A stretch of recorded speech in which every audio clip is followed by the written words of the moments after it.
अस्सलामुअलैकुम, good morning, सुबह खैर, खुशामदीद। मैं हूँ आपकी मेज़बान नबीहा एजाज खान। अस्सलामुअलैकुम जी, मैं आपके साथ हूँ अनवार खाबर। और नबीहा, कल एक बहुत बड़ा मसला हुआ हम तमाम लोगों के लिए, जिसके बगैर हमारी शायद ज़िंदगी अब गुजर ही नहीं रही। जो हम टेक्नोलॉजी पे इतना इन्हिसार करने लगे हैं, जिस तरह से हमने देखा कि 11:50 पर व्हाट्सएप डाउन हुआ है और उसने हमारी जिंदगियां डाउन कर दी। अच्छा, मैं अनवार सलीना को पिक करने के लिए एक्चुअली उसके स्कूल पहुंची हुई थी और कल मैं टाइम से पहले पहुंच गई, तो उसका ऑफ टाइम था 12:15 और मैंने कहा भाई 20-25 मिनट है, फोन यूज किया जाए और व्हाट्सएप चल ही नहीं रहा।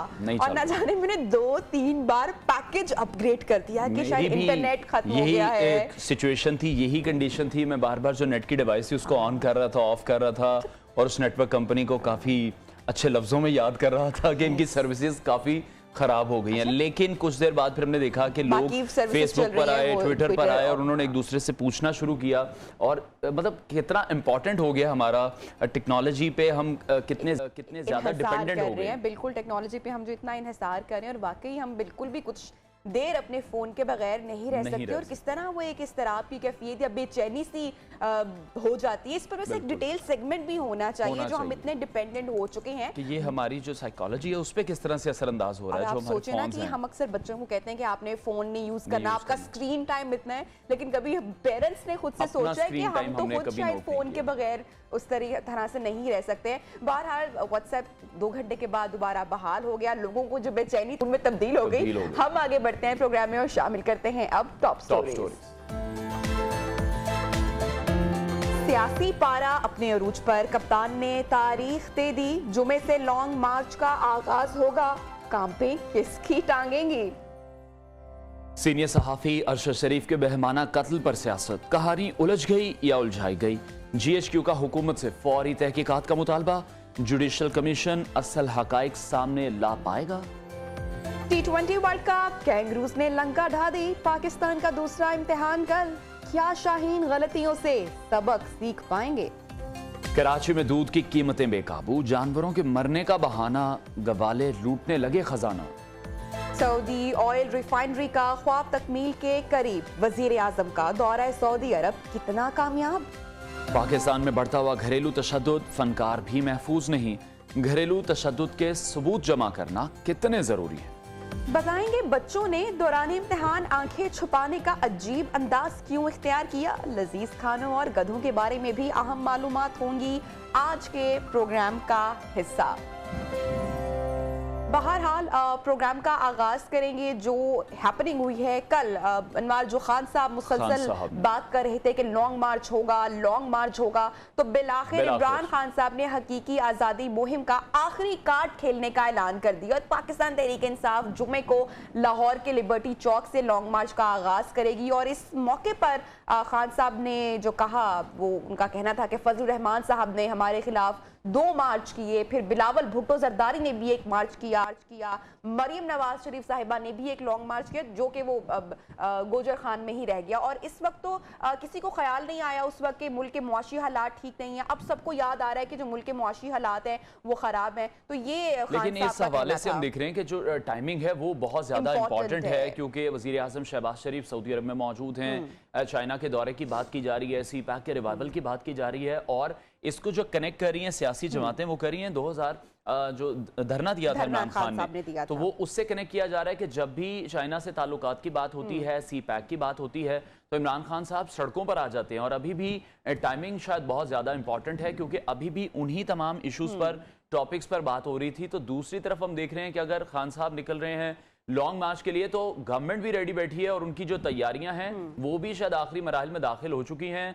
वफाकी वजीर दाखिला राना सनाउल्लाह ये कह चुके हैं कि इस बार पाकिस्तान तहरीक इंसाफ को सबक सिखा कर भेजेंगे, यानी कि जो तसादुम का खदशा था, इसका मतलब वो तसादुम होने जा रहा है। और इसमें देखें अवाम को सबसे ज्यादा नुकसान उठाना पड़ता है, जो लोग इस जलसे में मौजूद होते हैं, मुल्क का इंफ्रास्ट्रक्चर खराब होता है। और अभी ये भी कहा जा रहा है कि बजरिया ड्रोन शेलिंग की जो वो भी सामने आ रही हैं कि ड्रोन के जरिए जो जलसे के लोग वहां पर मौजूद होंगे, मुजाहिरीन मौजूद होंगे, उन पर शेलिंग की जा सकती है। और लॉन्ग मार्च से कबल हम देख रहे हैं कि जो अच्छी खासी फोर्स है वो इस्लामाबाद में भी तैयार कर ली गई है, क्योंकि इस वक्त जो इत्तेहादी हुकूमत है उन्हें खदशा ये है कि उन्हें कॉर्नर किया जा रहा है। इमरान खान साहब पंजाब से भी लश्कर लाएंगे, KP से भी लाएंगे, गिलगित बल्तिस्तान से भी लाएंगे तो वो वफाक के लिए एक सिचुएशन बड़ी मुश्किल क्रिएट होने जा रही है। कि कितने लोग निकलते हैं इस लॉन्ग मार्च के लिए, बड़ा इंपॉर्टेंट है जो मुल्की हालात हैं और जो मौसमी मुल्की हालात हैं, जो महंगाई की एक लहर है, अवाम उसमें बड़े पिसे हुए। बहरहाल खान साहब का क्या कहना है वो आपके साथ शेयर करते हैं। जुमे को लॉन्ग मार्च में अनाउंस कर रहा हूँ, लाहौर से मैं शुरू कर रहा हूँ। लिबर्टी 11 बजे हम वहाँ जमा होंगे और उधर से फिर हमारी मार्च शुरू होगी इस्लामाबाद की तरफ। मैं अपनी कौम को वाज़े कर दूं कि ये मार्च किस लिए है। ये जो मेरी मार्च है ये पॉलिटिक्स से बहुत ऊपर चीज़ है, ये आज़ादी की जंग है। अब ये जो जहाद है ये फैसला करेगी कि पाकिस्तान ने जाना किधर है। क्या इन चोरों की गुलामी करनी है या एक आज़ाद खुद मुख्तार एक बाइज्जत मुल्क बन के रहना है। इनके और इनके हैंडलर्स ये समझते हैं कि हम भेड़ बकरी हैं। ये हमारी हकीकी आज़ादी की ये मार्च है। मुल्तान में नामालूम नंबर से टेलीफोन आ रहे हैं एमपीज को कि जी आपने मार्च में नहीं शिरकत करना। यानी ये कर क्या रहे हैं इस मुल्क के साथ। इसी हवाले से हम बात करेंगे। पाकिस्तान तहरीक इंसाफ के रहनुमा हैं, तर्जुमान पंजाब हुकूमत हैं, फयाजुल हसन चौहान साहब, उन्होंने हमें ज्वाइन किया है। फयाज साहब बहुत शुक्रिया आपके वक्त के लिए। पाकिस्तान तहरीक इंसाफ की जानिब से यही इंतज़ार किया जा रहा था कि कब इमरान खान लॉन्ग मार्च का ऐलान करेंगे और इसको इमरान खान का या पाकिस्तान तहरीक इंसाफ का आखिरी कार्ड भी किसी न किसी शक्ल में कहा जा रहा है। आपको क्या लग रहा है, पीटीआई वो नताइज हासिल कर पाएगी जिसके लिए इतना इंतजार किया गया?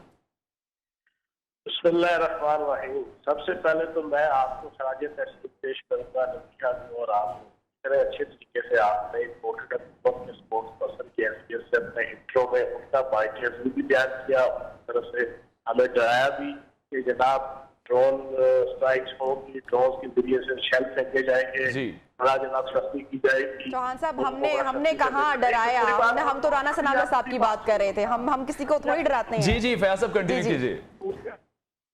मजा है आपको, आवाज बढ़ा दें चौहान साहब की जी।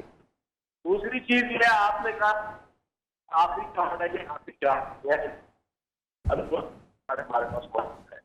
तीसरी चीज आपने कहा जनाब चाइना पे पहुंच गए, सऊदी अरब पे पहुंच गए, वो जितना बड़ा प्राइम मिनिस्टर जिसकी शिद्दत हो रहे हैं, मुल्क का बेड़ा गर्क हो गया। आप जराए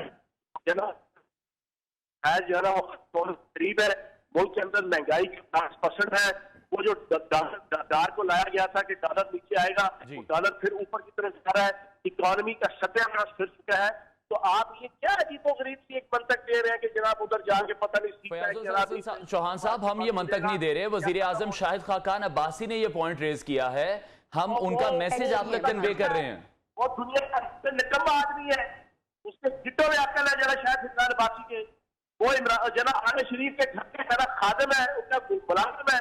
उस बेवकूफ के शख्स की जरा आपकी बुनियाद पे आप किस तरीके से आप दोनों अपने मुंह से जना ये कहते हैं।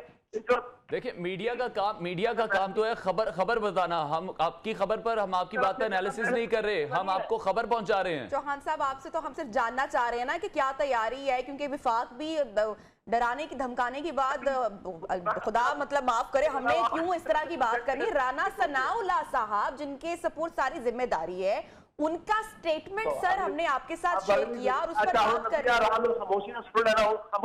हैं। जी जी ये जो मैंने कर रहा कहा था कहा लिया आप लोगों से। चला आगे टॉपिक।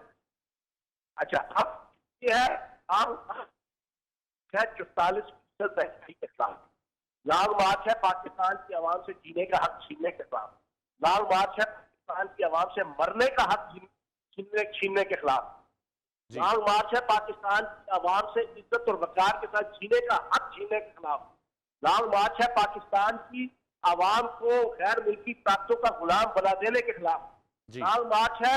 उस बला वजह भुट्टो जिसको यहाँ पे वजीर खारजा बनाया हुआ है और वो जो बाइडेन का स्पोक्स पर्सन बन के, कि जब जो बाइडेन इंतहाई रिस्पॉन्सिबल बयान देता है पाकिस्तान के ऐसे प्रोग्राम के हवाले से, तो ये बिला वजह भुट्टो, ये निकम्मा और नखट्टू वजीर खारजा उसका स्पोक्स पर्सन बन के उसकी जस्टिफिकेशन दे रहा है।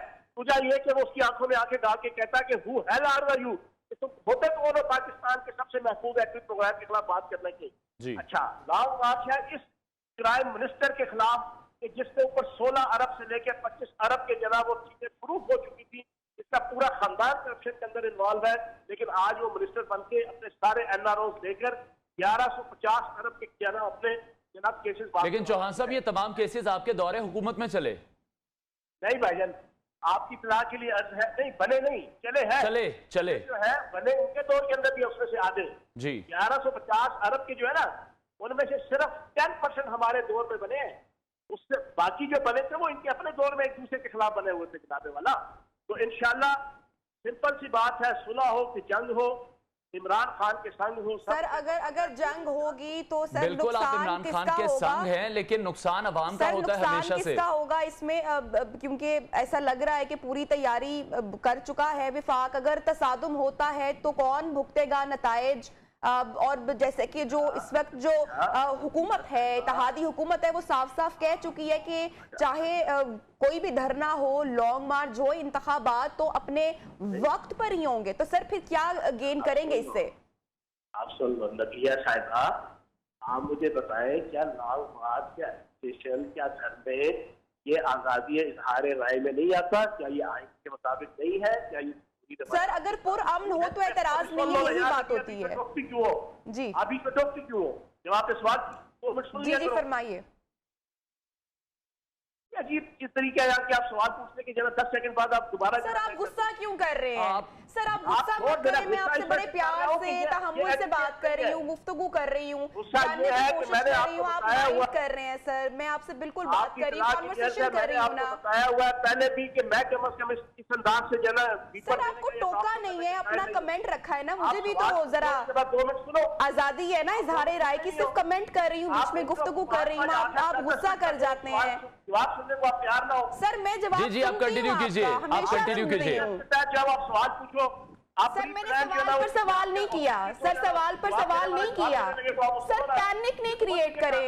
सर मैं सिर्फ जवाब जानना चाह रही हूँ आपसे, आप माइंड कर जाते हैं, मैं बड़े तहम्मुल से आपसे बात कर रही हूँ। सवाल पूछ के 2 मिनट सुना करो खामोशी से। जी आप कंटिन्यू कीजिए। जी फयाज साहब, आपकी सलाह के लिए अर्थ है कि पाकिस्तान की आवाम इन निकम्मे और नखट्टू और नाअहल और इम्पोर्टेड और गुलामाना जमहूरियत हुक्मरानों से अक चुकी है और आइन और कानून हमें इजाजत देता है। आपने कहा जनाब मुल्क के हालात खराब होंगे, आवाम का नुकसान होगा, तो 3.5 साल जो उन्होंने हर 6 महीने बाद धरने निकाले और लॉन्ग मार्च निकाले इसी इम्पोर्टेड हुकूमत और हुक्मरानों ने और 13 कीदरों के टोले ने, वो ठीक थे? उस वक्त रियासत संवरती थी, उस वक्त इम्पोर्ट कम होती थी, उस वक्त एक्सपोर्ट बढ़ती थी, उस वक्त पाकिस्तान की इकॉनमी जना फर्निश होती थी। आप करे तो रामलीला, हम करे तो ट्रैक्टर ढीला, आप करे तो वाह, हम करे तो जनाब चूचू, आप करे तो सुभान अल्लाह, हम करे तो अस्तगफिरुल्लाह, आप करे तो माशाअल्लाह, हम करे तो नौजुबिल्लाह जी। कोई तरीकेकार नहीं ना। इन्होंने भी तो 3.5 साल जना ये सारा कुछ किया ना। जब हम कर रहे हैं तो आप कहते हो जी मुल्क का नुकसान हो रहा है जी। तो आप ये कहना चाह रहे हैं कि जो तर्जे सियासत उनका था आप उसी को रिपीट करेंगे, आप भी उसी तरह से सूबाई हुकूमतों के वसाइल को इस्तेमाल करेंगे, आप उसको जस्टिफाई कर रहे हैं? हमें आइन इजाजत देता है, हमें जमहूरी रवायात इजाजत देती है जी कि हम जनाब आवाम का। तो सर फिर उन्होंने भी गलत नहीं किया? पाकिस्तान की 80-85% आवाम मुतनफ़र है हुक्मरानों से, उनकी पॉलिसी से, और उससे उनको नुकसान हो रहा है। तो आवाम का हक है कि वो बाहर सड़कों पर निकले और हमारा हक है कि हम आवाम की क्या। फिर तो आइन उन्हें भी इजाजत देता है, वो गवर्नर राज लगा सकते हैं। आप इसके हक में हैं या मुखालिफ हैं? गवर्नर राज लाड़ा से जेडे सारे के चाहिए ना वो भाई पूरे नहीं होंगे। असं भी तो रोटी चोची नहीं कहते हैं जी। हमें पता है गवर्नर राज किस तरह लगना है तो किस तरह नहीं लगना। ठीक है, गवर्नर राज जो ना सदर मुमलकत की जना साइन के बगैर और इजाजत के बगैर नहीं लगता। हिम्मत ऐसा है तो लगा लें। अच्छा चौहान साहब, इसमें ये भी बात हो रही है, एक ये भी राय सामने आ रही है कि ये जो 2 मिनट मुझे जवाब जी आप मौका तो दीजिए, आप मौका तो दीजिए। सर अगर आपकी इजाजत हो मैं सवाल कर सकती हूँ, अगर आपकी बात मुकम्मल हो गई है। नहीं जी आप 6 मिनट का सवाल पूछो, 6 मिनट का सवाल पूछना, लेकिन 2 मिनट का मेरा पूछना है। सर देखिए मेरी राय नहीं है, जो मुख्तलिफ हलकों में राय है, मैं वो सवाल आपके सामने रख रही हूँ। पहले भी काफ़ी तनकीद हुई पाकिस्तान तहरीक इंसाफ पे जब धरना दिया गया, लॉन्ग मार्च हुआ कि चाइना के सदर शी जिनपिंग पाकिस्तान के दौरे पे थे, और अभी भी सी पैक की बहाली के हवाले से बात हो रही है और ऐसे में लॉन्ग मार्च हो रहा है। तो ये जो तनकीद की जा रही है, इस पर आप क्या कमेंट करेंगे, क्या कहेंगे? सब ड्रामेबाजी है, सब 2 नंबरी है, सब चक्करबाजी है, नाच न जाने आंगन तेरा, bad man cross with stool, आटा गूंदे हिल्दी कुएं, ये सारी चीजें फिट आती है ना। सी पैक खत्म हुआ है, सी पैक हमारे दौर में पहले की निस्बत ज्यादा एनहांस हुआ था, ज्यादा एक्सेलरेट हुआ था, ज्यादा जानदार और शानदार तरीके से आगे बढ़ा था। अभी भी वो चल रहा है। इस धरने से, इस लॉन्ग मार्च से कोई लेना देना नहीं, ना शी जिनपिंग का, ना चाइना का, ना यूएई का, ना सऊदी अरब का, ना सी पैक का। इनकी अपनी करतूतों का ताल्लुक है कि इनकी चमड़ी भी जा रही है और इनकी चमड़ी भी जा रही है इन 13 चीजों की, जमात पीडीएम और इसकी हुकूमत, इंपोर्टेड हुकूमत की। और आगे ढकोसे इन्होंने रखे हुए हैं। आगे वो कहते हैं ना कि बराहीमी नजर पैदा बड़ी मुश्किल से होती है, हिवस छुप छुप के सीनों में बना लेती है तस्वीरें। इन्होंने वो जरा तस्वीरें बनाई हुई है अपने हिवस की तस्कीन के लिए। ठीक है जनाब, सी पैक, ये चाइना, ये फला, ये फला, असल में इनको अपनी मौत पड़ी हुई है बस। ठीक हो गया। फयाज साहब ये बताइएगा, अब लॉन्ग मार्च होने जा रहा है, जिस तरह से मैंने आपसे पहले भी पूछा कि पाकिस्तान तहरीक इंसाफ को लग रहा है कि वो नताइज हासिल कर पाएगी, जिसके लिए पहले वो 25 मई को भी निकले थे, और ये लॉन्ग मार्च इस्लामाबाद जब पहुंचेगा धरने में तब्दील होगा। कोई हिकमत अमली आप शेयर करना चाहेंगे या फौरी वापसी हो जाएगी 25 मई की तरह? एक फिक्र मेरा बड़ा दिलचस्प हुआ। आपने अपने इंट्रो के अंदर कहा कि हाजी हजरत मौलाना मौलवी राणा सनाउल्लाह साहब दामद बरकातहू वालिया मदल्ला ने ये कहा है कि हम इनको सबक सिखाएंगे। तो जनाब 25 मई को हमने सबक सीखा था, 28 अक्टूबर को जनाब राणा सनाउल्लाह के प्राइम मिनिस्टर ने सबक सीखा है। ये लिख लो मेरी बात। ठीक है, ठीक है, ये लिख लो। पहले उन्होंने हमें सबक सिखाया था, इस दफा हमने इनको सबक सिखाना है। ठीक हो, हमने इनसे पूछना है, हरा समुंदर गोभी सुंदर बोल मेरी मछली कितना पानी। ठीक है, इस बार जरा पंजाब की ताकत ऐड हुई है, शायद इसलिए आपका ये स्टांस है।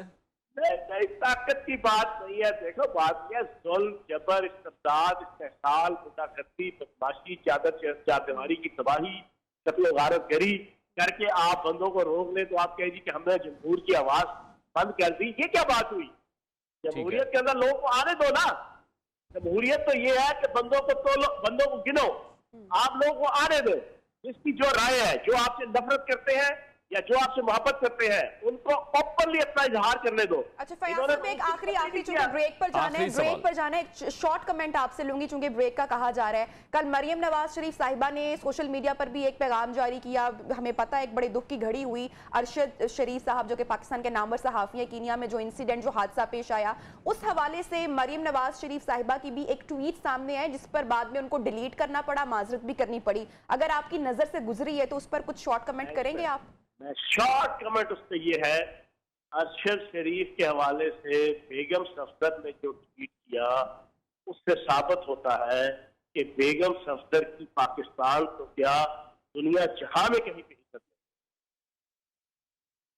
ठीक है फयाज साहब, एक आखिरी कमेंट ये भी कर दीजिएगा, कल अब जनाजा है अरशद शरीफ साहब का, पाकिस्तान तहरीक इंसाफ की क़यादत या इमरान खान खुद जाएंगे जनाजे में, शिरकत करेंगे? देखिए, बात यह है, इमरान खान साहब ना भी हुए तो इंशाल्लाह पीटीआई के सारे लीडर, पीटीआई के सारे कारकुनान, आवाम, सारे लोग वहां पर मौजूद होंगे। ये एक जुल्म है, ठीक है, एक हमारे विजिलेंट सहाफी की शहादत हुई है, उसके ऊपर सारी कौम हर वक्त फिक्र जो है उसके साथ शामिल है, नॉन पोलिटिकली। सर आप जा रहे हैं? सर मैं यहाँ पर मौजूद हूँ, अभी इस्लामाबाद लाहौर आ रहा हूँ। खान साहब ने मीटिंग बुलाई थी हमारी लॉन्ग मार्च के हवाले से। ठीक है, मैं अभी मोटरवे पे हूँ। ठीक है, अगर वहाँ पे हुआ तो इंशाल्लाह जाएंगे। ठीक हो गया, बहुत शुक्रिया। तर्जुमान पंजाब हुकूमत पाकिस्तान तहरीक इंसाफ के रहनुमा फयाजुल हसन चौहान हमारे सेशन थे और काफ़ी एग्रेसिव मूड में भी थे, काफ़ी गुस्से में भी दिखाई दे रहे थे कुछ चीज़ों को लेकर, लेकिन पीटीआई का इस टाइम जो मौक़िफ़ है, वो स्टांस है, वो बड़ा क्लियर है कि इस्लामाबाद जाएंगे और इस हुकूमत से अपना मुतालबा मनवा कर ही बहरहाल देखते हैं कि हुकूमत जो है वो प्रेशर में आती है, मुतालबा मानती है कि नहीं मानती है, और बात कहाँ तक चलती है और फिर कहाँ पर ख़त्म होती है। ब्रेक पे जाएंगे और ब्रेक के बाद बात करेंगे सीनियर सहाफ़ी अरशद शरीफ साहब के कत्ल के हवाले से जो तहकीकात का जो मुतालबा है वो जोर पकड़ने लगा है। छोटी सी ब्रेक लेते हैं, स्टे विद अस।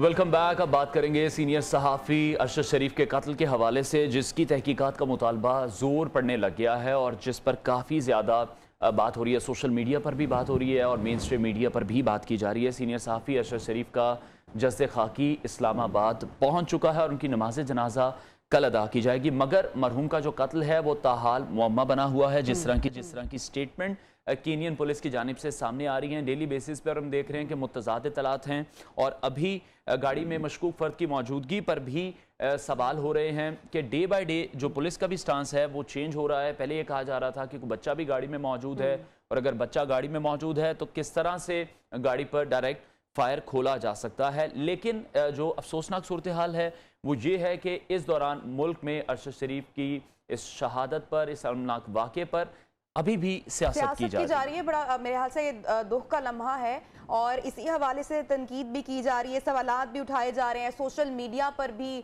बहुत जो इस वक्त हुकूमत है, इदारे हैं, उन पर बहुत ज्यादा क्रिटिसाइज किया जा रहा है, बिला तहकीक इल्जामात और इस तरह से इदारों पर उंगली उठाना, इदारों पर सवाल उठाना। वज़ीर आज़म ने खासकर जुडिशल कमीशन बनाने का ऐलान कर दिया है तो मेरे ख्याल से उसमें शफाफ तहकीकात होंगी।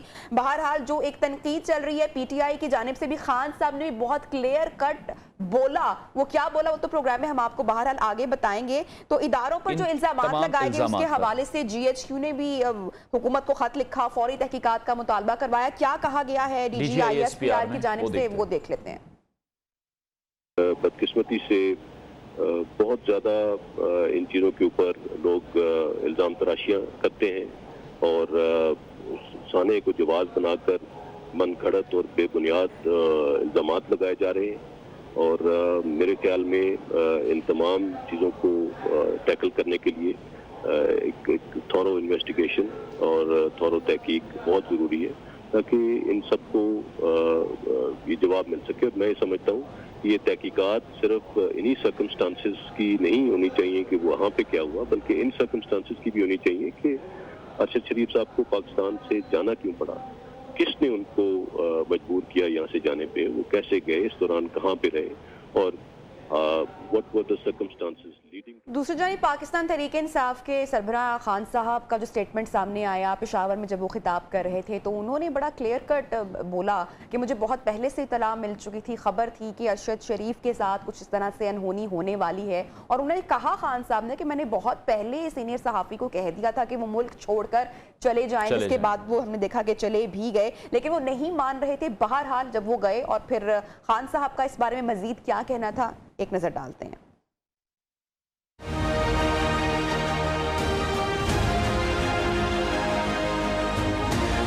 मुझे पता है कि ये टारगेट किलिंग की गई है इसको पता था कि इसकी जान खतरे में, बार बार वार्निंग्स आ रही थी। मैंने इसको बताया, मैंने उसको कहा कि तुम मुल्क से बाहर चले जाओ। राय हक से पीछे नहीं हटा, अरशद शरीफ से किया डराने के लिए बाकियों को। मुल्क अब दो राह पे खड़ा है। यूं इस मामले को लेकर हम देख रहे हैं कि सोशल मीडिया पर इदारों और हुकूमत के खिलाफ एक मनगढ़ंत प्रोपेगेंडा भी किया जा रहा है, जबकि हुकूमत इस कत्ल की शफाफ और गैर जानिबदाराना तहकीकात कराने के लिए काफ़ी पुरअज़्म दिखाई दे रही है। वज़ीर आज़म शहबाज शरीफ ने एक जुडिशल कमीशन बनाने का भी फैसला किया है ताकि इस कत्ल के जो महरिकात हैं वो जाने जा सकें। इसको प्रॉपर तरीके से इन्वेस्टिगेट किया जाना चाहिए। शहबाज शरीफ ने क्या कहा है वो भी देख लेते हैं। केन्या में हमारे पाकिस्तान के नामवर सहाफ़ी अरशद शरीफ साहब का जो अंदोनाक वाक़या पेश आया है वो इंतहाई काबिल मज़म्मत है और पाकिस्तान के अवाम उनकी मौत पर इंतहाई अफसरदा हैं। केन्या के सदर से खुद बात की और उनको गुजारिश की कि वो हमें तहकीकाती रिपोर्ट फौरन भिजवाएं और इनकी जो बॉडी है उनकी फौरन रवानगी कराने में अपना किरदार अदा करें।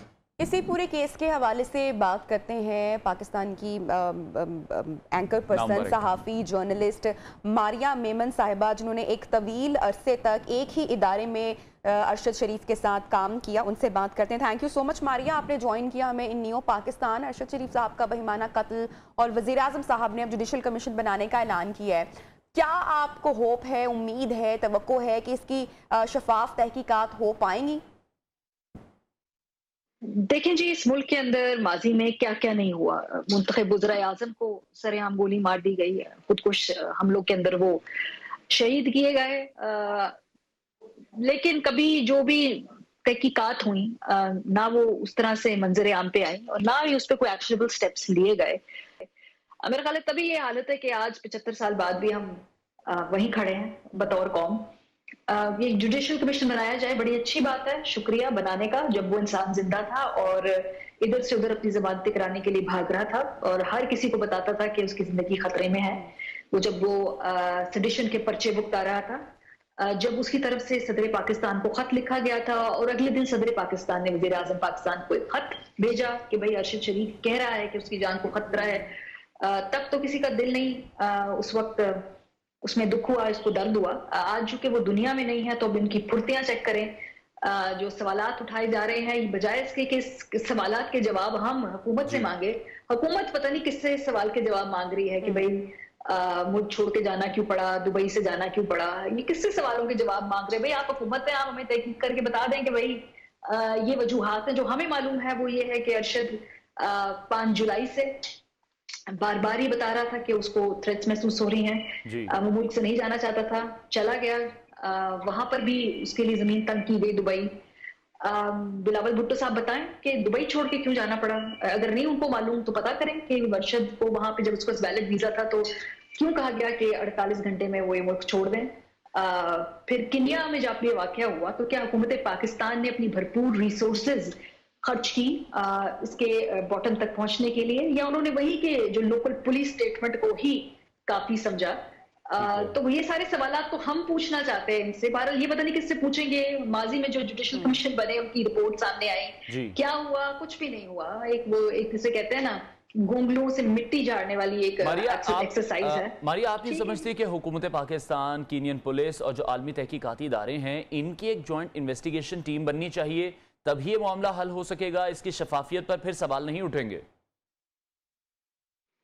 बना लें जी, बिल्कुल बना लें। अरशद साहब की जान तो चली गई, माँ से बच्चा छिन गया, उनका वाहिद बेटा था, छोटे छोटे बच्चे हैं, उनसे मैं मिल के आई हूँ, उनसे उनके वालिद साहब आपने छीन ली है, जो बीवी है वो सदमे से बाहर ही नहीं आ रही, उनसे भी मेरी मुलाकात हुई।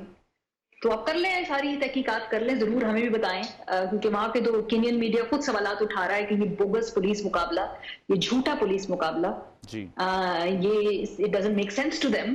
तो जब जॉइंट इन्वेस्टिगेशन बना लेंगे, क्या उससे अरशद साहब वापस आ जाएंगे? नहीं।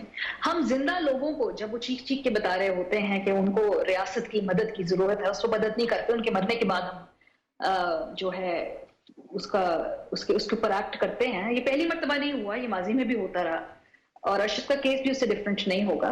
लेकिन सवालात तो जी दो ही हैं कि अरशद के ऊपर सेडिशन के पर्चे क्यों हुए, अरशद को मुल्क छोड़ के जाना क्यों पड़ा, दुबई जैसे एक रिलेटिवली जो हमारा ख्याल था कि सेफर प्लेस है, वहां से अरशद को छोड़ के 48 घंटे में। ठीक है, अच्छा मारिया आप यही कह रही हैं कि सारी एक सिचुएशन को क्रिएट किया गया ताकि वो मुल्क से जाएं। कल साबिक वज़ीर आज़म जनाब इमरान खान साहब की भी जो उन्होंने जब गुफ्तगू की, उन्होंने कहा जब पेशावर में खिताब करते हुए कि उनको ऑलरेडी पता था कि थ्रेट्स हैं अरशद शरीफ को, और उन्होंने मशवरा दिया था अरशद शरीफ साहब को बहुत पहले ही मुल्क छोड़ जाने का। तो आप क्या कहेंगी, अरशद शरीफ साहब ने खान साहब के मशवरे पर ही अमल किया?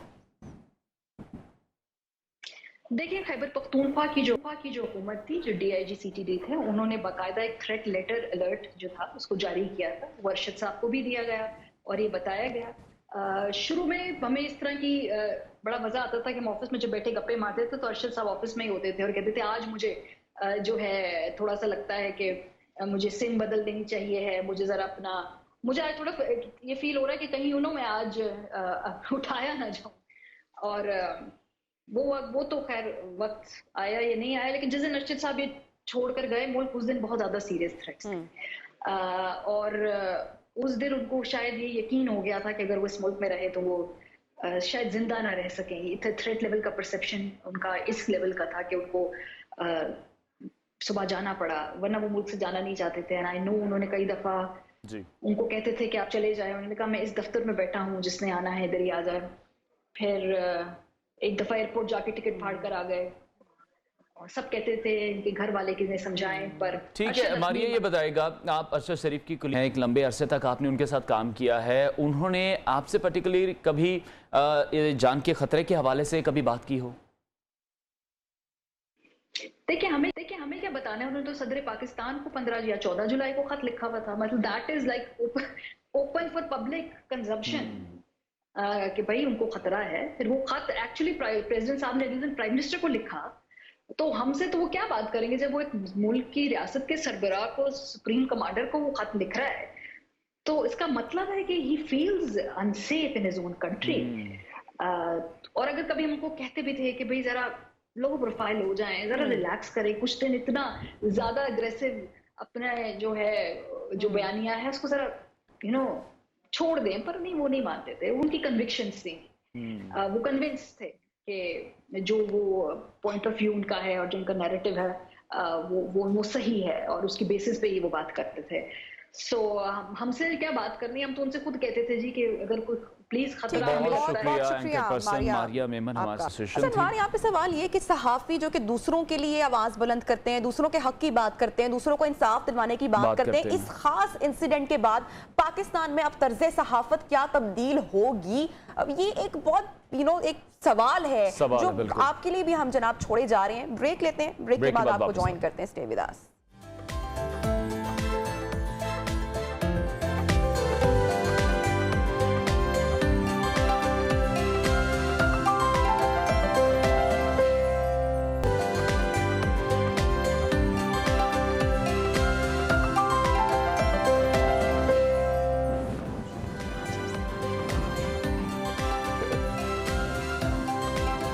वेलकम बैक, खुशामदीद। और जरा कुछ बात कर लेते हैं क्रिकेट ग्राउंड्स की। ऑस्ट्रेलिया की मैचेस हो रहे हैं, वर्ल्ड कप हो रहा है और ऑस्ट्रेलिया लास्ट टाइम भी विनर रहा और बड़ी स्ट्रॉन्ग टीम है अनवार ऑस्ट्रेलिया की। और कल का भी अगर मैच हम देखें तो क्या परफॉर्मेंस रही। 17वें ओवर में जो टारगेट था 159 रन का, वो ऑस्ट्रेलिया ने हासिल कर लिया। 17वें ओवर में हासिल किया। मार्क स्टोइन्स ने अनवार सिर्फ 18 गेंदों पर इतनी शानदार इनिंग्स के लिए 6 छक्के 4 चौके लगाए और 59 रन का इजाफा किया। बिल्कुल, कैंगरूज ने जी कल लंका ढा दी है। और जिस तरह से आप बात कर रही हैं ऑस्ट्रेलियाई टीम की, उनके पैशन की, उनके वो क्रिकेट को लेकर जिस तरह से वो खेलते हैं, तो वो अभी कुछ लोगों से मेरी भी बात हो रही थी कि जो पाकिस्तानी टीम है शायद वो जो प्रेशर है वो नहीं डील कर पा रही उसके साथ। जो पाकिस्तानी बैट्समैन हैं उन पर काम करने की ज़रूरत है।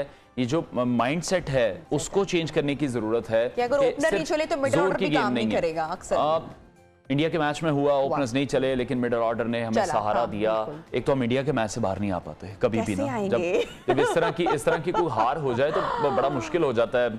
इंडिया से हार भुलाना बड़ा मुश्किल लेकिन है कि विराट कोहली को क्रेडिट मैं समझती हूँ कि he is a world class player. उनको जितना भी क्रेडिट दें, जितनी भी तारीफ करें, हम ब्रेक में भी यही डिस्कस कर रहे थे कि जब विराट खेल रहे थे तो शायद हम लोग लाइव मैच देख रहे थे तो हम वो चीज़ें नहीं देख पा रहे थे कि किस तरह से विराट ने अपने कॉन्फिडेंस को दोबारा बिल्डअप किया जब उनके 4 खिलाड़ी पवेलियन चले गए थे बहुत ही जल्दी।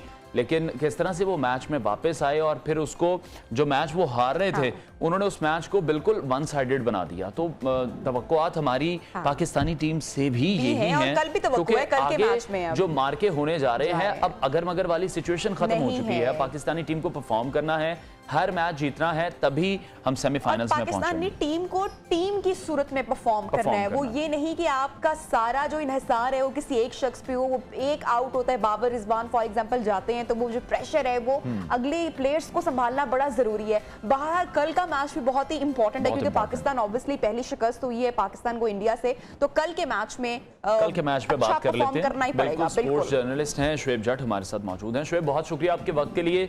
आप किस तरह से देख रहे हैं पाकिस्तानी जो बैटिंग लाइन है वो कब ठीक होगी, उसका इंतजार ही किया जा रहा है। अगर आसिफ की बात करें, हैदर अली की बात करें, उनके पिछले मैचेस देख लें, 15 से 20 मैचेस आसिफ ने जो पीछे खेले हैं उसमें आप किस तरह से देख रहे हैं कि वो 2 छक्के लगाए उन्होंने बस? बड़ा वैलिड आपने क्वेश्चन जो है वो उठाया और ये सवाल जो है वो पूरी कौम का है कि आखिर कब ये परफॉर्म करेंगे और वो दिन कब आएगा कि हम इनको परफॉर्म करता हुआ देखेंगे।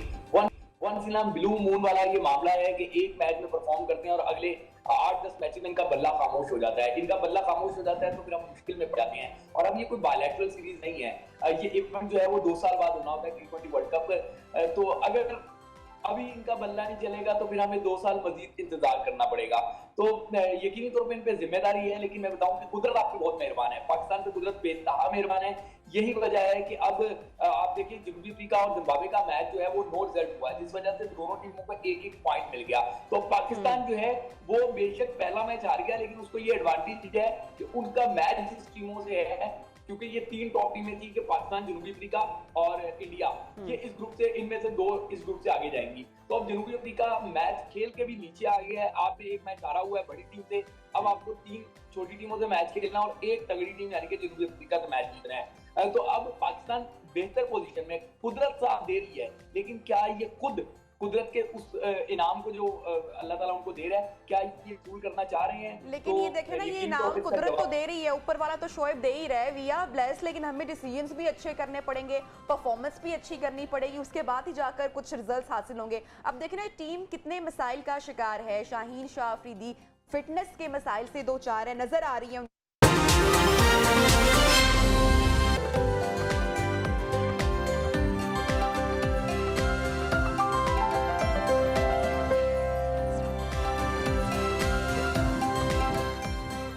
Welcome back. खबर शामिल करेंगे शहर कायद से, जहां पर सिर्फ महंगाई के चर्चे हैं या मसले मसाइल के चर्चे हैं, जहां पर हम देख रहे हैं कि शहरियों ने एहतजाज किया, सिविल सोसाइटी के तहफ़्फ़ुज़ात भी वहां पर मौजूद थे, लेकिन उसके बावजूद भी जो कराची की शहरी इंतज़ामिया है उन्होंने डेयरी माफिया के आगे घुटने टेक दिए हैं और हथियार डाल दिए हैं। जहां पर डेयरी माफिया ने मनमाना इजाफा करके रोजाना की बुनियाद पर 40 करोड़ रुपए कमाए हैं, एक बहुत बड़ी अमाउंट है। डेयरी माफिया इतनी ज्यादा कमाई कर रहा है और अब शहरी इंतजामिया ने डेयरी माफिया के सामने घुटने टेकते हुए नबिया 10 नहीं 20 नहीं बल्कि 50 रुपए फी लीटर दूध में उसकी जो कीमत है उसमें इजाफा कर दिया, जो कि एक बहुत बड़ा बर्डन अब पड़ने वाला है आम आदमी। सारा जो खमियाजा है वो इवेंचुअली आवाम को भुगतना पड़ेगा, और ये एक ऐसे वक्त में इजाफा हो रहा है जब तवक्को की जा रही थी कि ये कम होगी अमाउंट, ये कम होगी। मौसम सरमा में खपत बढ़ जाती है, वैसे भी जो पैदावार जो है वो 20% 20% जो है वो बेहतर हो जाती है। बहरहाल क्यों घुटने टेक दिए, क्या सीधी सादी ये ब्लैकमेलिंग की जा रही है या क्यों ऐसा हो रहा है, बात करेंगे न्यूज़ के हमाद यूसुफ हमारे साथ मौजूद है। Hammad, thank you for joining us. मौसम सरमा में जब दूध की पैदावार में एक जानिब इजाफा हो रहा है, दूसरी जानिब भी इजाफा हो रहा है इन टर्म्स ऑफ जो महंगाई या हम देख रहे हैं उसका खुमियाजा आवाम को भुगतना पड़ेगा, इसको ब्लैकमेलिंग कहेंगे या क्या कहेंगे आप? जी नबीहा, देखा जाए तो ये सर्दियां आने वाली हैं और जैसा आपने बिल्कुल सही कहा कि दूध की कीमत मतलब खपत इसकी बढ़ जाती है, दूध की जो है मांग में इजाफा जो है देखने में नहीं इतना मिलता। दूध की जो कीमतें हैं ये बढ़ाई गई थी डेयरी फार्म्स के जानिब से, जिसकी जो है दुकानदारों ने भी बड़ा इस पर जो है रद्द-ए-अमल ज़ाहिर किया था कि 200 रुपये लीटर दूध फ़रोख्त करने के ऊपर आ गए थे। अवाम की जानिब से जो है ये बड़ी इस पर जो है तरदीद की गई थी इस फैसले की, अवाम की जानिब बाइकआउट का देखने में आया था, क्योंकि आवाम एक मजबूर हो गई थी। उन्होंने कहा था कि 200 रुपए लीटर हमें खरीदना पड़ रहा है, जब जो है ना आवाम बहुत मजबूर हो गई थी इसको खरीदने में, जिस पर आवाम ने जो है ना बाइकाट इसका करना शुरू कर दिया था। जिसके दूसरी जानिब अगर देखें तो मीडिया का इसमें बहुत बड़ा किरदार है। मीडिया ने जो इसको हाईलाइट करा, गुज़िश्ता हफ्ते जो इसके रेट बढ़े थे तो मीडिया ने फौरन इसको हाईलाइट करना शुरू कर दिया, जिस पर जो है कमिश्नर कराची फिर हरकत में आए थे। कमिश्नर कराची ने मुतादिद दुकानों पर जो है जुर्माने करना शुरू कर दिए थे, मुतादिद दुकानें सील करी थी कराची के कुछ इलाकों की, लेकिन उसके बाद भी कोई नतीजा नहीं निकला। दुकानें सील होने के बाद भी जो है दूध मुख्तलिफ दुकानों पर 200 रुपए लीटर ही फरोख्त किया गया था। दुकानदारों से जब हमारी बात हुई थी, दुकानदार ने ये कहा था कि डेयरी फार्म्स की जानिब से हमें दूध महंगा आ रहा है, हम महंगा खरीद कर सस्ता कैसे बेच सकते हैं। जो सरकारी कीमत थी उस वक्त पिछले हफ्ते सरकारी कीमत 120 रुपए थी, उसके बाद 180 रुपए जो है वहां पे फरोख्त किया जा रहा था, लेकिन 180 से बढ़कर जब 200 रुपए आया तो आवाम को यही लगा कि 200 रुपए भी है, उसके बाद 220। लेकिन अब बात देखें, जब भी कोई इस तरह का इशू क्रिएट होता है उसके बाद हम यकीनी तौर पे देखते हैं कि एहतजाज किया जाता है, एहतजाज करते हैं, शहरी इंतजामिया इन्वॉल्व होती है, लेकिन हम तो ये देख रहे हैं कि यहाँ पर शहरी इंतजामिया है वही ब्लैकमेल हो रही है, वो उनके मुतालबे मान रही है। 50 रुपए is a very big number, बहुत बड़ी अमाउंट एकदम से बढ़ा दी गई है और अभी भी यही बताया जा रहा है कि अभी भी दूध 170 रुपए लीटर नहीं मिल रहा, 180 रुपए लीटर मिल रहा है। जी बिल्कुल सही बात है। बिल्कुल अवाम एहतजाज करती है, लेकिन अवाम जब एहतजाज करती है, जब अवाम की एहतजाज पर कोई सुनवाई हो रही हो, कोई एक्शन लिया जा रहा हो, अवाम एहतजाज करती है। अवाम से जब हमारी बात हुई थी दूध महंगे होने पर, तो अवाम का यही कहना था कि दूध महंगा हो गया है। अगर हम बात करेंगे, अगर हम एहतजाज करें तो क्या दूध की कीमतें कम हो जाएंगी? क्या इससे पहले जो चीज़ें महंगी हुई हैं उनकी कीमतें कम हुई है? कहा यह जा रहा था पेट्रोल महंगा हो रहा है डॉलर के रेट बढ़ने से। जब डॉलर कम हुआ तो क्या पेट्रोल की कीमतें कम हुई? पेट्रोल की कीमतें वही बरकरार हैं। तो अवाम जो है एक बेहिस हो गई है। अवाम को पता है कि महंगाई बढ़ती जा रही है। अवाम जो है एक जो है अफसुर्दा हो गई है इस फैसलों से हुकूमत के कि महंगाई बढ़ती जा रही है, महंगाई कम होने का नाम नहीं ले रही। इसलिए अवाम ने जो है एहतजाज वगैरह करना छोड़ दिया। अवाम का सिर्फ यही कहना था कि जहां 2 लीटर हम लोग दूध यूज़ करते थे वहां हमने कम कर दिया, 1 लीटर कर दिया है, क्योंकि हमारी आमदनी कम है। तो इस वजह से जो है हमने कम जो है दूध यूज़ करना शुरू कर दिया है। ठीक है, लेकिन अच्छा अगर इसको हम बेस भी बनाते हैं किसी चीज़ की, जिस तरह से खबरें यही सामने आ रही हैं, जिस तरह से सैलाब आया, मवेशी बह गए, और जो डेयरी एसोसिएशन वाले हैं वो ये कह रहे हैं कि चारा महंगा हो गया है, इन तमाम बातों में कितनी सदाकत है? इसका कितना इम्पैक्ट पड़ा है? जी इस बात पर तो सदाकत है बिल्कुल। डेयरी फार्म्स एसोसिएशन की जानिब से जो ये कहा गया है चारा महंगा हो गया है, और बिल्कुल ऐसा है। चारे की कीमतें बढ़ी हैं, 2 गुना बढ़ गई हैं। जो चारा पीछे कम आ रहा था, जैसे अभी हम पीछे हाल ही में बकरीद पे चले जाएं, ईद उल अज़हा में जब हमने चारे की कीमतें जानी थी तो उस वक्त भी चारा महंगा था। उसके बाद की चारे की कीमतें कम नहीं हो सकी, उसके बाद चारे की कीमतें मुसलसल बढ़ी हैं। तो इस बात में बिल्कुल सदाकत है डेयरी फार्म्स के एसोसिएशन की जानिब से जो है कि ये चारे की कीमतें बढ़ी हैं। तो एक जो है इसकी एक बड़ी वजह है दूध की कीमतें बढ़ाना। लेकिन जो दूध की जो मांग है उसकी मांग में इजाफा नहीं हुआ है, क्योंकि सर्दियां चल रही हैं, दूध की मांग में इजाफा नहीं हुआ है। तो अक्सर जो लॉ ऑफ डिमांड कहता है कि जब मांग में इजाफा होता है तब जो है चीज़ की कीमतों में इजाफा किया जाता है। बहुत शुक्रिया हमाद यूसुफ, आप हमें अपडेट कर कराची से ख्वाहिश ही रहेगी कि कोई अच्छी खबर आए, वहाँ की आवाम के लिए कोई सहूलत हो। और शहरी इंतजामिया ऑब्वियसली बेबस दिखाई दे रही है, आवाम भुगत रही है, डेयरी माफिया के सामने घुटने टेक दिए। बहरहाल एक और बड़ा अनफॉर्चुनेट किस्सा वाकया आपके साथ शेयर कर रहे हैं, कराची में ही हुआ है। सैलाब ने जहाँ पर सैलाब ने बहुत सारे लोगों के घर तबाह किए, उनकी जिंदगियां तबाह की, तो कोई होप लेकर शिकारपुर की एक खातून अपने बच्चों के हमरा कराची में पनाह लिए हुए थी। ये खातून सड़क पर ही सोती थी, और जो अब्दुल्ला शाह गाजी का मज़ार है वहीं के लंगर से खाना ये लोग खाते थे।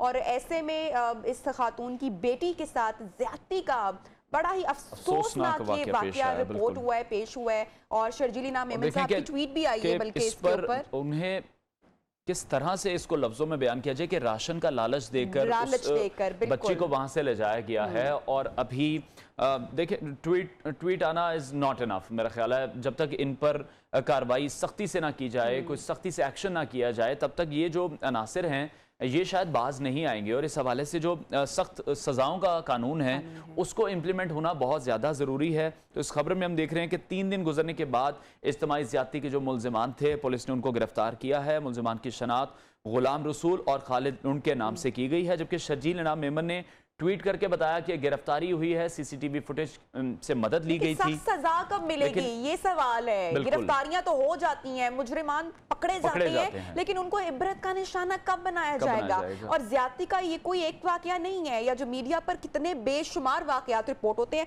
बहरहाल इसकी डिटेल्स क्या है ये हमारे कॉरेस्पॉन्डेंट हमारे साथ मौजूद हैं, रजब अली, उनसे हम बात करेंगे। रजब, आप ये बताइएगा, एक पहले ही उन पर आफत की घड़ी थी, सैलाब से मुतासरा ये यतीम बच्ची है, सड़कों पर सो रहे थे, मज़ार से वो खाना खाते थे, उनका गुजर बसर भी बहुत मुश्किल होगा, उस पर इस तरह का वाकया पेश आ जाना, तो जो अरबाब इख्तियार हैं उनको तो इस पर यकीनी तौर पर सख्त से सख्त एक्शन लेना चाहिए। हम देख रहे हैं कि इस तरह के जो केसेस होते हैं वो पुलिस की कमज़ोर जो प्रोसिक्यूशन है, जो पुलिस की इन्वेस्टिगेशन है, उसमें बहुत ज़्यादा फ्लॉज रह जाते हैं और इस तरह के केसेस बहुत जल्दी ख़त्म हो जाते हैं, क्योंकि जो मुतासरा फैमिली है वो अदालतों के चक्कर नहीं लगा सकते, वो इतने महंगे वकील नहीं कर सकते। जी आपने बिल्कुल ये तो बात दुरुस्त फरमाई, लेकिन सिर्फ जो है वो पुलिस की इन्वेस्टिगेशन और प्रोसिक्यूशन का मसला नहीं है। गिरफ्तारी से लेके जाने, जब से FIR दर्ज होती है, जब से लेकर और अदालत तक तमाम जगहों पे खामियां जरूर है, उन खामियों को दूर करने की जरूरत है, कानून को मजबूत करने की जरूरत है। चूंकि अक्सर जो है वो ये देखा जाता है कि अदम सबूत और अदम कमजोर शवाहिद की बुनियाद पर ही जो है वो मुल्जिमान को फायदा पहुंचता है। ये जो अफसोसनाक वाकया जो हुआ है, ये जो खातून है जिसकी मुतासरा जो बच्ची है, इनके मजमूई तौर पे 5 बच्चे हैं और 5 बच्चों के साथ वो शाह रसूल कॉलोनी क्लिफ्टन में ही गली में वहाँ पर फुटपाथ पर ही उन्होंने रिहाइश इख्तियार की हुई थी। बिन बाप की बच्ची है, 3 रोज कबल ये वाक़या पेश आया अफसोसनाक, जिसमें पुलिस ने हर तरह की एफर्ट की। इसमें पुलिस को जो है मैं काबिल सताइश करूंगा, क्योंकि अब तक जो है वो जो बच्ची थी उसका तफसीली बयान नहीं हो सका था। पुलिस ने सिर्फ मफरूजों और अंदाजे की बुनियाद पर तफ्तीश करते हुए बारीक बीनी से तफ्तीश की गई, तहकीक की गई। जो ये आज जो कामयाबी जो आपके सामने जो नजर आ रही है, जो 2 मुल्जिमान गुलाम रसूल और खालिद लुंड जो गिरफ्तार हुए, ये पुलिस की वाकई बड़ी एक कामयाबी है। इसको कहा जाए तो गलत ना होगा, क्योंकि ये बच्ची जो भीख मांगती थी वो डॉलमेन मॉल के करीब मांगती थी। उम्र क्या है बच्ची की रजब, बताइएगा जरा। 9-10 साल के दरमियान इस बच्ची की उम्र है, जो वालदा इनकी बता रही है। और इस वक्त जो है वो जिना हॉस्पिटल के स्पेशल वार्ड में बच्ची ज़ेरे इलाज है। गुज़िश्ता रोज मैडम शैला रजा ने भी जहाँ दौरा किया था जिना अस्पताल का, डॉक्टरों को भी हिदायत दी गई कि हर मुमकिन जो है वो तिब्बी इमदाद भी उन्हें फराम की जाए और कानूनी हवाले से भी मदद फराम करने की हुकूमत ने यकीन दहानी कराई है। यहाँ पर हम बात कर रहे थे पुलिस की, कि पुलिस ने जब ये तमाम CCTV फुटेज, मुख्तलिफ मुकामात की फुटेजेस जो है वो निकाली गई, उसमें जो सफेद रंग की आल्टो कार जो वारदात में इस्तेमाल हुई है वो भी बरामद कर ली गई है। और इब्तदाई तफ्तीश के दौरान मुल्जिमान ने एतराफ जुर्म भी किया है। मुल्जिमान ने बच्ची को यहाँ से अगवा करने के बाद फेज 8 जंगल एरिया में ले जाकर बच्ची को अपनी हविस का निशाना बनाया था। उसके बाद फिर बच्ची को छोड़ दिया था। जैसे बच्ची घर पहुंची, तमाम वाकयात जो है वो नशर हो चुके हैं। मुल्जिमान कौन है? तफ्तीश में कुछ मजीद इंकशाफ सामने आया है? जी, मुल्जिमान मजदूर पेश आई है। एक जो है वो पेशे से ड्राइवर है, जो कि उसकी गाड़ी का ड्राइवर था, और एक उसका दोस्त है। यानी दोनों दोस्तों ने मिलकर ये मनसूबाबंदी की थी कि बच्ची को लालच देकर इस तरीके से जो ले जाकर बच्ची को हफीज का निशाना बनाया। ठीक है, बताया जा रहा है कि दोनों ही मजदूर पेशा लोग हैं। ठीक है रजब, ये बताइएगा जो सबसे अहम पॉइंट होता है इस तरह के वाकयात में, क्या पुलिस जो है वो मुतासरा खानदान से ताउन कर रही है? क्योंकि बड़ी मुश्किल सिचुएशन होती है ये। जी, पुलिस ने पहले रोज से ही, जैसी पुलिस को इत्तला मिली थी, चूंकि पुलिस कंट्रोल से इत्तला मिली थी, बच्ची को खुद बगैर पुलिस को इत्तला दिए अस्पताल पहुंचाया गया था, क्योंकि इलाज उसका सबसे पहले जो है वो जरूरी था। ठीक है। और अस्पताल से ही पुलिस को इत्तला गई थी और पुलिस ने उसी इत्तला पर कार्रवाई करते हुए फौरी तौर पर वाकये की FIR दर्ज की थी और तहकीकात करते हुए आज तीसरा रोज है कि दोनों मुल्जिमान भी जो है वो गिरफ्तार कर लिए गए। एक मुल्जिम को कराची क्लिफ्टन से गिरफ्तार किया गया, जबकि दूसरे को टंडोवाला यार्ड से गिरफ्तार किया गया है। ठीक है, पुलिस की जानिब से ये एक अच्छी खबर तो यही है कि पुलिस कर रही है, मुल्जिमान को 3 रोज में गिरफ्तार भी कर लिया गया है। बहुत शुक्रिया रजब, हमें अपडेट कर रहे थे। यकीनी तौर पर बहुत अफसोसनाक सूरत हाल है, अफसोसनाक, अलमनाक और दर्दनाक ये वाकया है। और अरबाब इख्तियार से हमारी तो यही अपील है कि इस तरह के जितने भी केसेस हैं उनको प्रायोरिटी बेस पर देखना चाहिए और इनको इंसाफ मिलना फैमिली को। और इस केस में अच्छी बात ये दिखाई दी कि पुलिस कॉपरेट कर रही है, ताउन कर रही है। वरना जब इस कदर जो अफसोसनाक वाकयात हादसात आते हैं उसमें अगर पुलिस का भी ताउन ना हो तो मेरे ख्याल से जो विक्टिम फैमिली है वो फिर उनके पास कोई जवाब नहीं बचता कि वो केस को किस तरह से वो फाइट करें, कैसे आगे लेके चलें अगर कोई सपोर्ट ना मिले। बहरहाल प्रोग्राम में लेंगे ब्रेक और ब्रेक के बाद आगे बढ़ेंगे, साथ रहिए।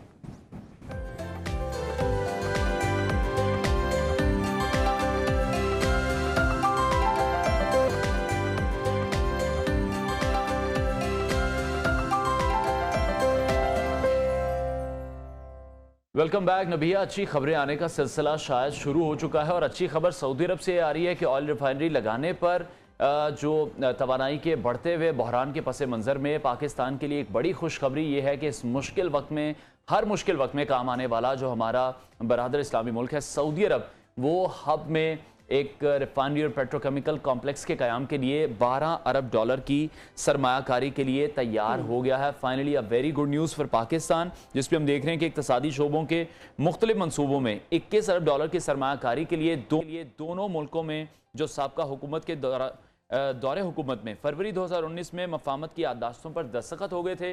लेकिन उस वक्त एक इशू क्रिएट हो गया था जब सऊदी क़यादत की जानिब से कायम इस्लामी ममालिक की तंजीम OIC के मामले में तुर्की और मलेशिया को साथ मिलाकर जब पाकिस्तान चलना चाह रहा था, एक नया ब्लॉक इस्लामिक बनाने की कोशिशें की जा रही थी, तो सऊदी अरब ने नाराज होकर सरमाया लगाने से हाथ खींच लिया। ये मामला वहीं पर तकरीबन खत्म हो चुका था। ताहम जो अब की डेवलपमेंट है, जो अभी सूरत हाल है, उसमें वज़ीर आज़म जनाब शहबाज शरीफ साहब ने हुकूमत संभालने के बाद सऊदी वली अहद शहजादा मोहम्मद बिन सलमान के साथ ऑयल रिफाइनरी के मंसूबों पर बातचीत की है। और डिटेल ये गुफ्तगू हुई है, उन्हें सरमायाकारी पर आमादा कर ली है, बहुत अच्छी बात है। और यकीनन इस वक्त जो मुल्क की हमारी जो इकनॉमिक सूरत हाल है, जो मुआशी तौर पर इस वक्त मुल्क अनस्टेबल है, मुसलसल बात हो रही है, तो उसको टेक ऑफ करने के लिए या ऊपर ले जाने के लिए या पोजीशन को मुस्तहकम करने के लिए बड़ी अच्छी एक डील है। और पाकिस्तान तहरीक इंसाफ के दौर में जो ये मामला थी थोड़े से खटाई में पड़ते हुए दिखाई दिए थे। बहरहाल बात करेंगे, हमारे साथ इन कॉन्वर्सेशन मौजूद हैं माहिर अमूर मशरिक़ वुस्ता मंसूर साहब। जो पहले हालात थोड़े से ख़राब होते हुए दिखाई दिए हमें माजी में, अब आपको लग रहा है कि बेहतरी की जानिब जा रहे हैं और ये कि बहुत अच्छा मंसूबा है जिसका आगाज होने वाला है? यकीनन जी, इसकी खबरी है वज़ीर आज़म साहब के आलिया जारी है सऊदी अरब का आई है। मैं सब वज़ीर की बड़ी ऐसी है जिसमें पाकिस्तान का खास उन्होंने मुख्तलिफ उजागर करने की कोशिश की, ये अमर है। और अब यकीन पाकिस्तान तेल के बहरान के सामने है, सरमायाकारी सऊदी है और ये इस लिहाज से अहम है कि अब जो है खासतौर पर आदमी इस अलाइनमेंट हो रही है, अमेरिका के साथ एक नाराजगी की पैदा हुई है। ठीक है। और उसका झुकाव जो है और साथ चीन की तरफ जो है, समझता हूँ कि ये अगर रिफाइनरी यहाँ बनती है या सऊदी आती है, ये एक ब्रिज बनेगा जो पाकिस्तान की तरफ से सऊदी अरब को चीन जाने में मदद करे। और तो बहुत स्ट्रॉन्ग किस्म की रॉबर्ट है वो हम देखने को, और सऊदी अरब आज तक उसको एक ही मंडी जो है अफ्रीका या यूरोप में दिखाई देता। अब बड़ी मंडी है। ठीक है मंसूर साहब, ये बताएगा कि सऊदी अरब और चीन के साथ ताल्लुकात जो पाकिस्तान के हैं उसमें आप मजीद कितने वसअत देख रहे हैं? यकीनन जैसे मैंने इशारा किया जी कि ये एक गोल्डन अपॉर्चुनिटी है, खासतौर पे जो सऊदी अरब की जो ईस्ट लुकिंग पॉलिसी है इस वक्त मशरक की तरफ वो देख रहा है और मगरब के साथ उसके ताल्लुकात जो है वो खराब हो रहे हैं। खासतौर पे जो बाइडेन हुकूमत के दौरान इस नौयत की एक सर्द महरी देखने को मिली है सऊदी हुकूमत के साथ, खासतौर पे जो वली अहद है उनके साथ, तो उसकी वजह से वो अपनी जो पॉलिसी हैं खास भारतकारी और सरमायाकारी की पॉलिसीज हैं उसमें एक रिव्यू लेके आ रहे हैं, क्योंकि वो समझते हैं कि इस वक्त सऊदी अरब जो 2030 है उसका जो ज्यादा स्कोप है उसके फ्लोरिश करने का या एक मैन पावर मिलने का या उसके लिए जो अफरादी मिलने का, वो यकीनन रीजन से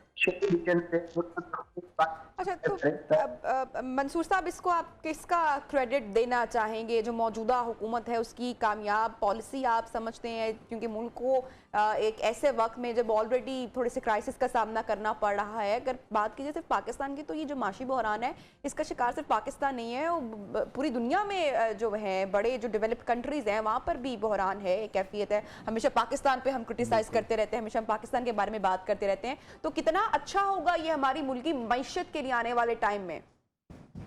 यकीनन जी, जो बैन अक़वामी रिसीजन है इकॉनमी के हवाले से सारी दुनिया ही परेशान है, उसमें खुद अमरीका इस वक्त बहरानी कैफियत में दोचार है और खासतौर पे यूक्रेन पर रूस के हमले के बाद जो तवानाई का बहरान पैदा हुआ है और इस तरह इस वक्त यूरोप जो है उनकी मशीनें और उसके जितने आपके लिए तवानाई के सूत्र हैं वो खुश्क हो गए हैं, तो दुनिया सारी रीअलाइनमेंट में पड़ी हुई है और पाकिस्तान यकीनन अलग अलग नहीं रह सकता।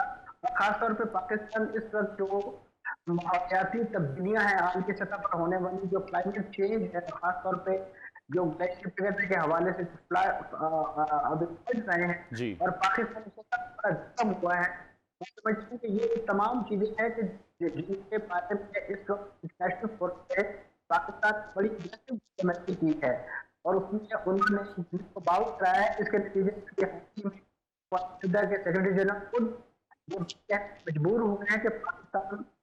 ठीक है मंसूर साहब, ये बताइएगा कि पाकिस्तान तहरीक इंसाफ के चेयरमैन इमरान खान ने यह दावा किया था कि एक दोस्त मुल्क ने इसराइल से ताल्लुकात के लिए हम पर दबाव डाला था। आपको क्या लगता है मौजूदा हुकूमत पर भी ऐसा कोई दबाव है? देखिए जी, जहां तक इसराइल के हवाले से राब्ते या सफारती ताल्लुकात का मामला है, तो हमेशा से हमारे जो फॉरेन ऑफिस है या जो मुख्तलिफ डिप्लोमेटिक सर्कल्स हैं, उसके कहीं ना कहीं गोशे में ये बात चलती रही है। लेकिन अल्हम्दुलिल्लाह पाकिस्तान की हुकूमत और आवाम हमेशा से जो मुसल्लमा मौक़िफ़ है इस हवाले से, बानियाने पाकिस्तान ने, कायदात मोहम्मद अली जिन्ना ने फ़लस्तीन के हवाले से जिस तरीके से अपने खारजा पॉलिसी का कॉर्नरस्टोन करार दिया था, किसी भी हुकूमत चाहे वो कितनी ही पॉपुलर हो, उसको आज तक इज्जत नहीं कर सकी कि वो इस मसले पर ओपन डिबेट कर सके।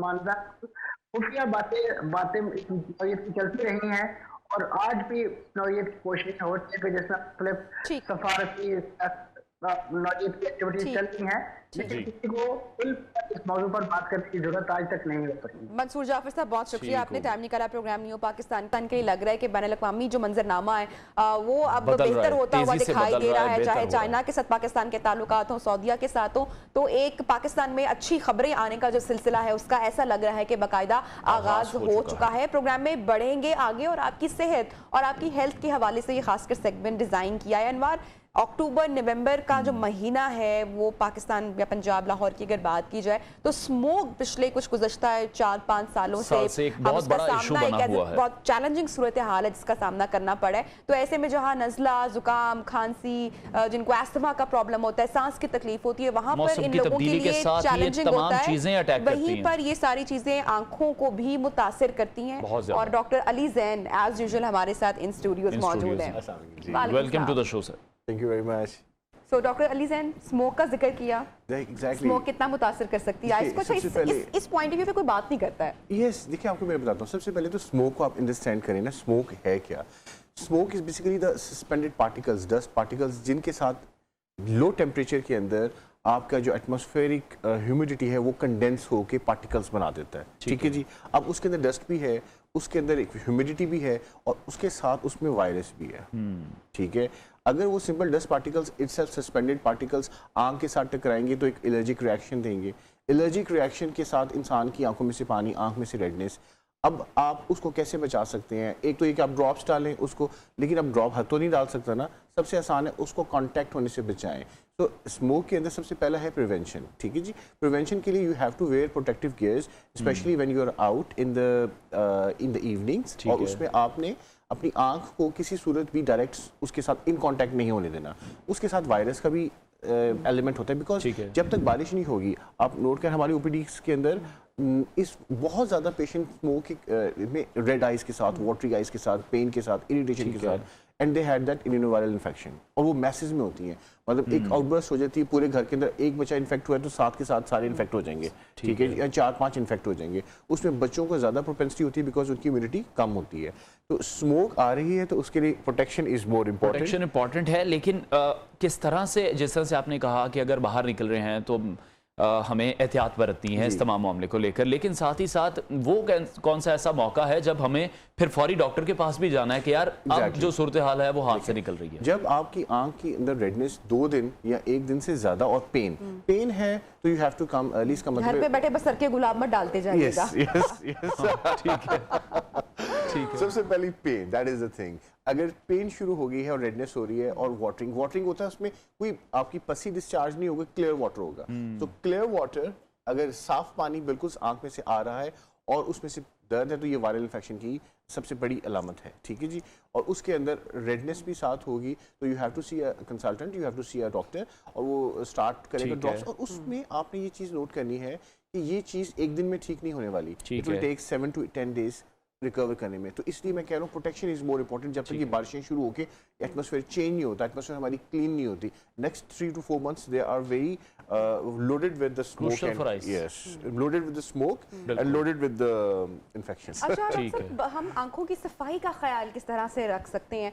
अच्छा, मैंने बहुत कॉमन प्रैक्टिस देखी है, लोगों ने अपने घर में एक वो कहते हैं ना पूरा एक बॉक्स बनाया होता है, उसमें हर तरह की दवाई का इस्तेमाल, उन्होंने ड्रॉप्स रखे होते हैं फ्रिज में, मेडिसिन का इस्तेमाल कर रहे होते हैं, समटाइम खुद ही से मेडिकेशन किए जा रहे होते हैं, खुद ही से आंखों में ड्रॉप्स डाल रहे होते हैं, वो भी नुकसानदेह हो सकता है। मैडम, एक तो ये बड़ा एक पब्लिक मैसेज ड्रॉप्स की सूरत से आपने, ये बहुत इंपॉर्टेंट, अक्सर ये अनटच्ड टॉपिक रहता है। I mean here quite a long time, मैं काफ़ी अर्से आता हूँ, but I try to touch many public message देने के लिए लोगों को तो एक बात जो आपने भी की कि कौन सी drops over the counter, Pakistan में ओवर द काउंटर आप कोई भी कहीं आपको ड्रॉप्स मिल सकते हैं, ठीक है, उसमें कुछ ड्रॉप्स होते हैं जो जहर होते हैं, दे आर नॉट, हमें वो किसी खास इन्वायरमेंट में खास प्रेशर को और खास कंडीशन के लिए दी जाते हैं, हर ड्रॉप नहीं डाल सकते, लेकिन इन जनरल पब्लिक के लिए अगर सपोज कोई ड्रॉप्स डालने पड़े तो जो ड्रॉप्स ग्रीन होगा, यानी कि ग्रीन से लिखा होगा ये ग्रीन का टिंज्ड है, ठीक है, तो ये मतलब है सेफ ड्रॉप्स हैं, दे कैन बी यूज्ड। और सबसे आसान है, देखिए हर नमाज के साथ इंसान जिस तरह मूड होता है, अब जस्ट स्प्रिंकल सम वाटर और pour the water in your eyes,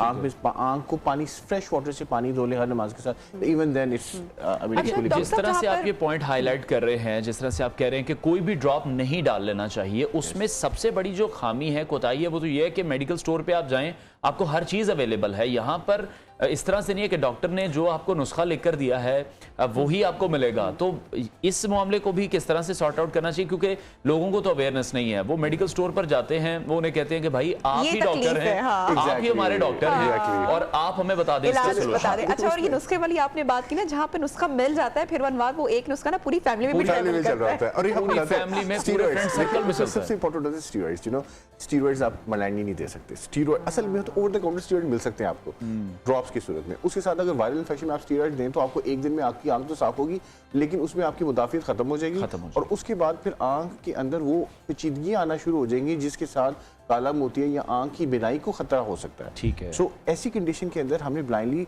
viral infection के अंदर स्टीरॉइड्स नहीं देने होते। इसमें पेशेंट को हमने हाइजीन बेहतर करके थोड़ा सा एंटीबायोटिक कवर देके और माइल्ड उसको कंफर्टेबल करना होता है, ताकि ये 3-5 डेज 7 डेज उसके इजीली पास ऑन हो जाए। और उसकी आंख की बाहर वाली सरफेस को देखना होता है कि वायरल इन्फेक्शन आंख की बिनाई को इफेक्ट तो नहीं करना शुरू कर दिया। अच्छा डॉक्टर, जैसे बड़ों का हम जिक्र कर रहे हैं, बच्चों को भी प्रॉब्लम्स होते हैं और मैं हमेशा आपको मैसेज करती हूँ कि सेलिना की आंख में ये प्रॉब्लम हो गया, तो आई एम श्योर बहुत सारी माओ का भी कंसर्न होता होगा और बड़ा कॉमन प्रॉब्लम होता होगा।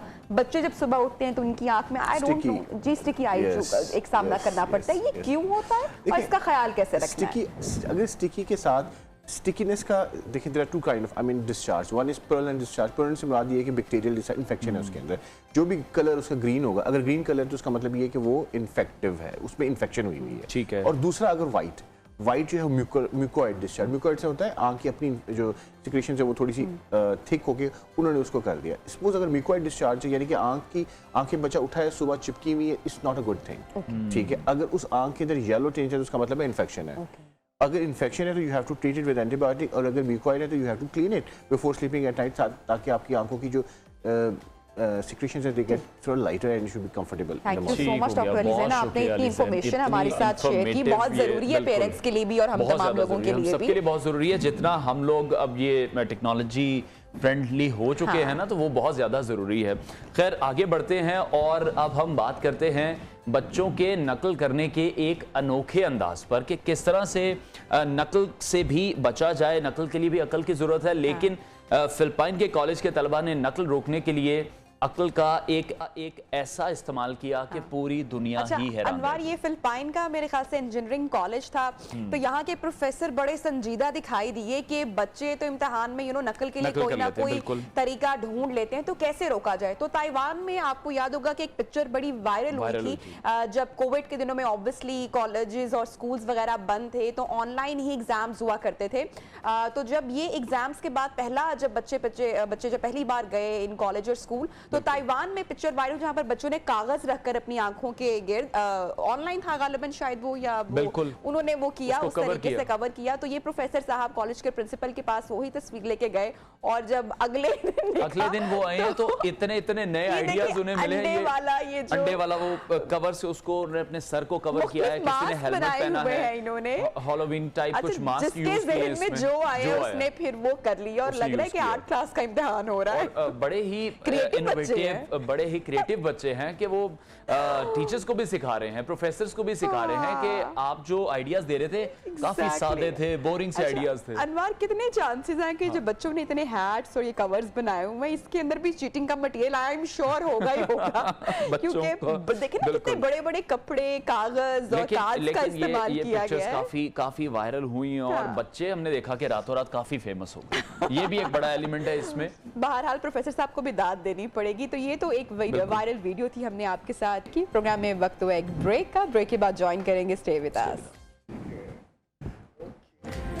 Thank you sir.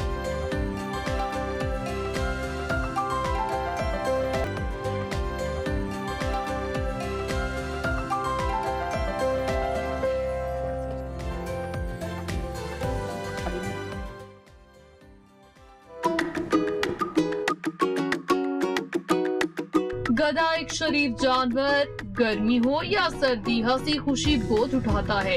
हजरत इंसान की झड़के सहने के बावजूद मेहनत में कसर नहीं छोड़ता। पाकिस्तान में गधों की बढ़ती आबादी और चीन में पाकिस्तानी गधों की डिमांड बढ़ चुकी। सवाल ये है कि गधे इंसानी जिंदगी में कब आए। साइंसदानों के मुताबिक गधे पालने का आगाज 5000 कबल मसीह सहारा के जंगलात से हुआ, लेकिन इंसानों ने गधों को सिर्फ एक बार ही पाला। फिर इस जंगली जानवर ने कभी जंगल का रुख नहीं किया।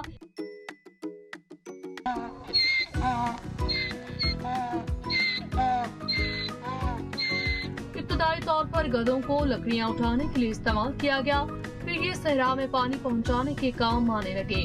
साइंसदानों ने वस्ती एशिया, अफ्रीका, अरब और यूरोप के 207 गधों का जीन्स पर तहकीक की। वस्ती एशिया और यूरोप में कदीम गधों के फॉसिल्स के 31 नमूनों पर तहकीक की।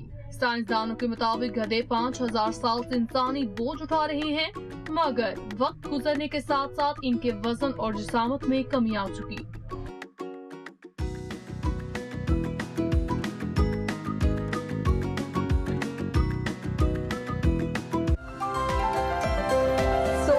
गधा तो एक शरीफ जानवर है, लेकिन आप तमाम देखने वाले लोग या जहां जहां आवाज पहुंच रही और देखा जा रहा है न्यू पाकिस्तान, तमाम लोगों को भी शराफत का मुजाहिरा करना चाहिए।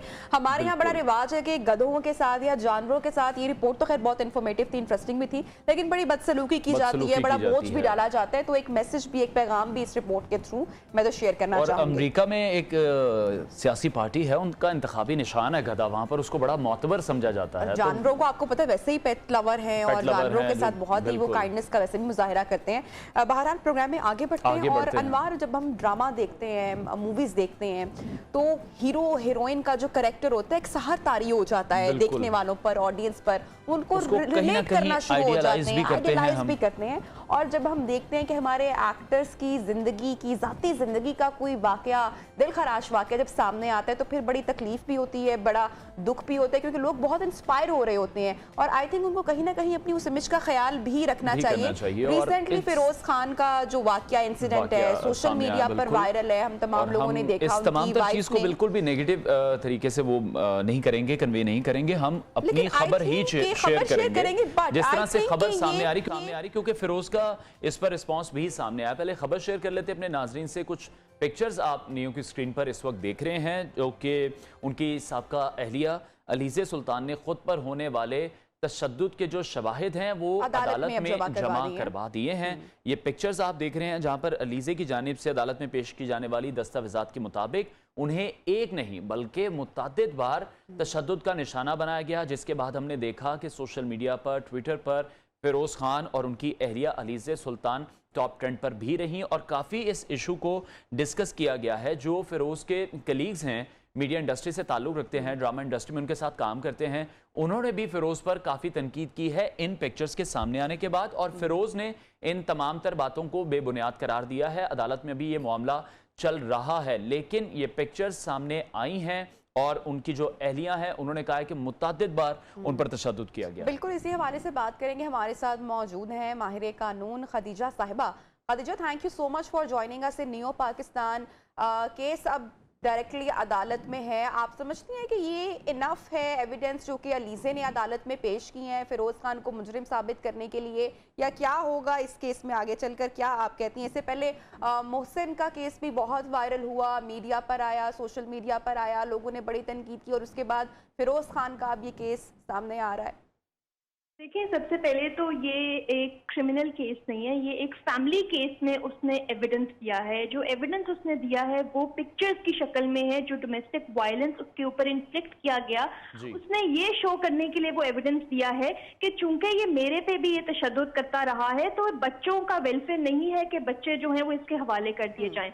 जहां तक क्रिमिनल प्रोसीडिंग्स की बात आती है, 2 साल पहले गालिबन एक मेडिकल भी हुआ, लेकिन उसके बाद मुझे नहीं लगता कोई क्रिमिनल प्रोसीडिंग्स जो हैं वो कमेंस हुई, या फिर अगर हुई भी तो उनसे शायद वो पीछे हट गई। लेकिन इसमें अब हमें देखने की बात ये है कि पिक्चर्स की जो वो कह रहे हैं कि जी पिक्चर्स सामने आ गई हैं। पहले जब अलीज़े ने ये इसका किया था, सोशल मीडिया पे लगाया था अपने इंस्टाग्राम पे, तो लोगों ने यही कहा था कि जी ये झूठ है, ये बेबुनियाद बातें हैं, ये ड्रामेबाजी शादी है, अगर है तो हमें दिखाएं। तो जब पिक्चर्स अदालत में दी गई तो वो एक पब्लिक रिकॉर्ड में आ गई। उसके बाद लोगों ने कहा कि जी ये तो 2 साल पुरानी तस्वीरें हैं, तो ये पहले क्यों नहीं बोली। तो लोग हमारी सोसाइटी में जानना चाहते हैं हमेशा other side of the story, लेकिन वो ये भूल जाते हैं कि 4 दीवारी के अंदर जो वायलेंस इन्फ्लिक्ट किया जाता है उसकी कभी कोई दूसरी साइड ऑफ द स्टोरी नहीं होती, क्योंकि वो रूटीन मामला बन जाता है, वो पर्सनल अफेयर के उसके जुमरे में ले आया जाता है, जिसकी वजह से कोई क्रिमिनल एक्शन कभी नहीं लिया जाता खवातीन की तरफ से। ठीक है, लेकिन खतीजा ये बताएगा, आम तासुर डोमेस्टिक वायलेंस को लेकर यही है कि जो आम खवातीन मुतासिर होती हैं, जिस तरह से आप कह रहे हैं कि हाउस वाइफ्स हैं, लेकिन अब हम ये देख रहे हैं कि जो कि इन्फ्लुएंसर्स हैं और निस्बतन ताकतवर समझी जाने वाली जो खवातीन हैं जिनका मीडिया से ताल्लुक है, जो कि अपनी आवाज़ बुलंद करना भी जानती हैं, वो भी इसका शिकार हैं। इसकी आप क्या वजूहात देख रही हैं? वो भी इन चीज़ों को उस तरह से शायद हाईलाइट आ रही हैं? बिल्कुल, ये एक बड़ा संगीन मसला है डोमेस्टिक वायलेंस का, और इसको हमेशा अंडर द कारपेट ब्रश किया जाता है। जो विक्टिम होती है, जो सर्वाइवर होती है, उसको खामोश रहने की दावत दी जाती है। इसमें अगर आप देख लें, अलीज़े को ऑन द अदर हैंड एक फाइनेंशियली इंडिपेंडेंट खातून है और उसने भी 4 साल इस टॉर्चर को बर्दाश्त किए बकौल उसके। तो मेरे ख्याल में ये एक आम खातून के लिए जो है किस कदर मुश्किल है कि वो अपने वालिदैन के घर वापस जाए या वो पुलिस के पास जाए, क्योंकि उसको पता है कि उसको हर किसी ने यही कहना है कि जी तुम कॉम्प्रोमाइज कर लो और टॉलरेट करो, जितना तशद्दुद होता है बर्दाश्त करो। अभी रिसेंटली मैंने कोई 4-5 दिन पहले एक डोमेस्टिक वायलेंस के ऊपर ही FIR कटवाई है, और उस FIR के बाद काउंटर ब्लास्ट करने के लिए जो इन-लॉज हैं उन्होंने उल्टी एप्लीकेशन दे दी है कि जी ये तो हमें हरासा करती रही है, ये तो हमें तंग करती रही है, और उसमें भी मेडिकल है, हर चीज है। लेकिन इन केसेस में होता ये है कि चूंकि इंजरीज की नेचर जो है वो इतनी संगीन नौयत की नहीं होती, ब्रूजेस होते हैं, चंद मार्क्स होते हैं, अब्रेजन होते हैं, कट्स होते हैं, तो वो उसके ऊपर लगते हैं सारे बेलेबल ऑफेंसेस। तो कानून के रुतबे में अगर वो ले भी आती हैं, हम देखते हैं कि खवातीन, आपने बिल्कुल सही कहा, दुरुस्त कहा कि खवातीन को जो पहला मशवरा दिया जाता है जब शादी नहीं चल रही होती या डोमेस्टिक वायलेंस के केसेस सामने आते हैं, तो जो सबसे पहले अगर कोई खातून शेयर करे अपनी सराउंडिंग्स में, तो पहली बात यही हमें सुनने को मिलती है कि नहीं थोड़ा टॉलरेट करो, बच्चे हो जाएंगे, चीज़ें ठीक हो जाएंगी, मर्द ऐसे नहीं करेगा। तो हम देखते हैं कि इंतजार करने से या बर्दाश्त करने से मामला ठीक नहीं होता, वर्स्ट हो जाता है। अलीज़े तो एक खातून है जिन्होंने मीडिया पर आकर अपने हक के लिए आवाज़ या इंसाफ मांगा, लेकिन बहुत सारी खवातीन ऐसी हैं जो शायद किसी के साथ शेयर भी नहीं करती, अदालत जाना तो दूर की बात है। उन तमाम केसेस और उन तमाम खवातीन को आप क्या पैगाम देना चाहेंगी या क्या कहेंगी? देखिए, अगर तो ये पहली दफा हुआ है ना, एक दफा हुआ है, और इसको ईवल को if the evil is not nipped in the bud for the first time, तो फिर ये इंक्रीज होगा, ये 10-fold इंक्रीज होगा, और ये बार होगा। क्योंकि अगर आप देखें तो वायलेंस हमेशा एक्सरसाइज किया जाता है अपने से कमजोर के ऊपर, वो पावर इम्बैलेंस की वजह से एक्सरसाइज किया जाता है। तो अगर औरत पहली दफा में खामोश हो गई और चुप करके बर्दाश्त कर लिया और उसने सह लिया, तो मर्द को ऑन द अदर हैंड एक हेड्स अप मिल जाएगा कि इसने तो कुछ नहीं करना, ना इसके वालिदैन ने इसको रखना है, ना इसके घर वालों ने इसको वापस एक्सेप्ट करना है, इसके साथ मैं जो मर्जी अपने जुल्म ज्यादती इसके ऊपर तशद्दुद ढाऊंगा, बच्चों के लिए ये चुप रहेगी और खामोश रहेगी। तो अगर ये हो रहा है तो आप पहली दफा में इसको रोकें, क्योंकि मर्द जो है फिर वो बदलते नहीं है। अगर वो एक दफा उन्होंने हाथ उठा लिया या एक दफा जोर जबरदस्ती कर लिए तो वो बार बार करेंगे। तो मेरे ख्याल में ये बहुत बोल्ड स्टेप है जो अलीज़े ने लिया after 4 years of tolerating abuse. बहुत शुक्रिया खतीजा सिद्दीकी हमारे साथ शो में मौजूद थी। इस पर बड़ा क्लियर स्टांस था कि जो खवातीन हैं उसको इन पर बात करनी चाहिए, जो फैमिलीज हैं उनको भी सपोर्ट करना चाहिए। मेरा जो पर्सनल व्यू भी ऑब्वियसली हम सब साथ सोच रहे होते हैं, जो बच्चे हैं अनवार वो बहुत सफर करते हैं। तो अगर आप अच्छे तरीके से, एहसन तरीके से लोग अपने रिश्ते जुदा, आई डोंट नो क्यों नहीं करते हैं, बहुत ही अनफॉर्चुनेट बात है। प्रोग्राम में आगे बढ़ते हैं। एक रिपोर्ट, एक पैकेज तैयार किया है हमारी टीम ने। अच्छा, इंडिया में को लेकर बड़ा मतलब पाकिस्तान इंडिया हम लोग इकट्ठे रहे तो वहां से बहुत सारी चीजें यहाँ पर भी बहुत फेमस है, इंडिया में भी बहुत फेमस है, जिसको इंडिया में पानी पूरी कहा जाता है, पाकिस्तान में हम उसको गोलगप्पे कहते हैं, जो शायद आपको तो पसंद नहीं होंगे, मुझे बड़े पसंद है। मुझे तो बिल्कुल पसंद नहीं है क्योंकि मुझे थोड़े से अनहाइजीनिक लगते हैं, इसलिए मुझे पसंद नहीं है। लेकिन मैंने देखा कि लड़कियों को बहुत ज्यादा पसंद है, तो उसमें हम देख रहे हैं कि जो फ्लेवर्स का एक तड़का है वो डे बाय डे एक नया तड़का लग रहा है, नए नए फ्लेवर्स ऐड हो रहे हैं। तो हमने एक रिपोर्ट रेडी की है, वो आपसे शेयर करते हैं।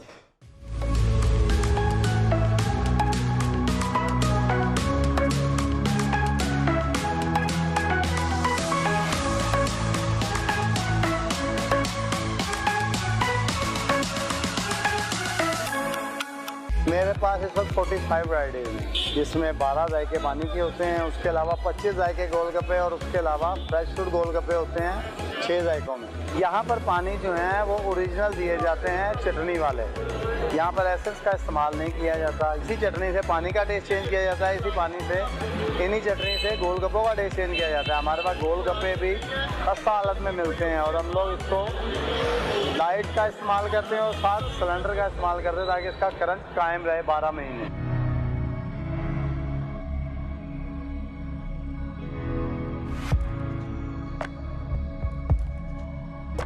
लोगों की पसंदीदगी का आप अंदाज़ा ये कर सकते हैं कि अक्टूबर ख़त्म होने को है, सर्दी की आमद है और अल्हम्दुलिल्लाह रश आपके सामने है। ये यहाँ से मुख्तलिफ शहरों के, मुख्तलिफ मुल्कों के लोग आकर खा कर जाते हैं और दुआएं लाला देते हैं। अल्हम्दुलिल्लाह जिस तरह आपको पानी के 12 जायके चेक कराए गए हैं, इसी तरह आपको गोलगप्पों के 25 जायके भी यहीं पर मिलेंगे। आप इसी हालत में 45 वैरायटीज़ आप खा सकते हैं अल्हम्दुलिल्लाह। पूरे पाकिस्तान में किसी के पास नहीं है, ये सब यहीं पर सीखा है मेरे भाई। अल्लाह से मदद मांगते रहें, अल्लाह ने दिया ही है।